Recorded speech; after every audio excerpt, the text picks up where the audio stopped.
Okay, so I'm gonna do another dwarf in this black. So what I'll end up doing is measure it, how wide and how tall, and I'll put a line on here, and then I'll put my drawing in there to make sure it fits, or make it fit the size. And then from the drawing, I'll take some Mylar and I'll trace it, and I'll come up with something like this. This is the Mylar from the drawing you just looked at. And I'll place it on here. And I'll take a can of spray paint all around. So wherever there's the black, it's going to come off, and wherever you see the marble, that's where it's going to stay. So the next thing to do, what I would do is I would start removing the mass.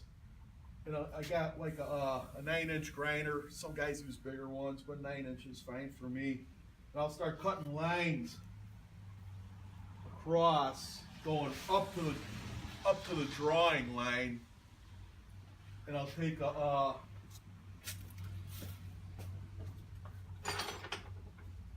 hand set like this and start knocking the pieces off.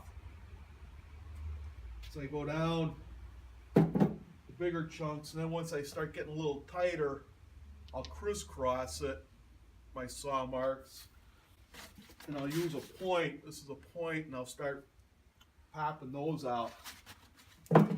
Once I got the profile in close, I'll spin it around, and then from there I'll start drawing it in from the front and doing the same thing, taking it off from the sides there, so then we get our general form as far as the sculpture is going to go. And then it's just really a matter of drawing it in and cutting it out, and making the shadows all meet nicely. You'll kind of see where it's got to go more and less, and once you do something up here, you can see it affects down there. You do something down there, you'll see that it affects up here, almost like a painting does. Go up to the lines. And then once you do have it taken down, and you knock out the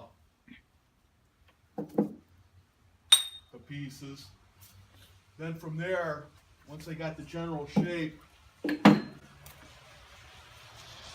take out this air hammer, which is like a small handheld jackhammer that you see the guys on the construction sites working. And you just kind of go from there as far as taking it down. I'll take a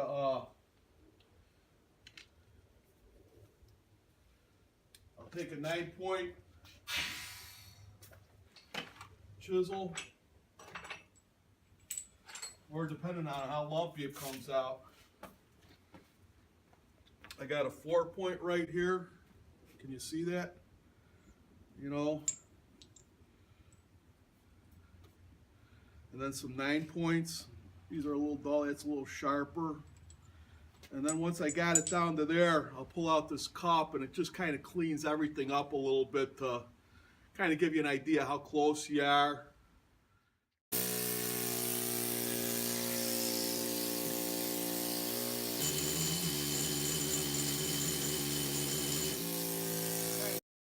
The more you're roughing it out and you're going with the bigger tools, eventually, when things got to get a little finer, then you'll pull out one of this small one here. This thing purrs like a little kitten. And you use that for like detail work or whatever. I really love this little tool.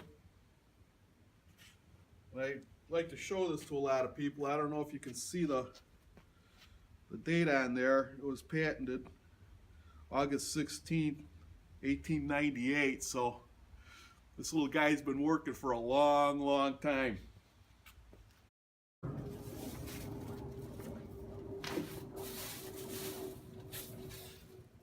Going from, I think there's like 80 to 150, 180, a dry sandpaper going down each time.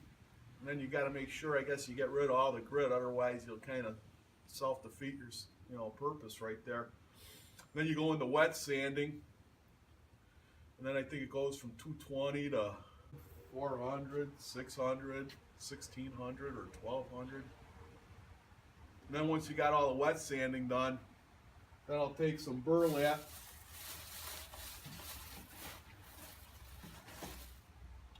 piece of burlap with a little bit of oxalic acid and tin oxide, and rub it all down, and that'll bring out the polish, and you got a nice little sculpture in the end.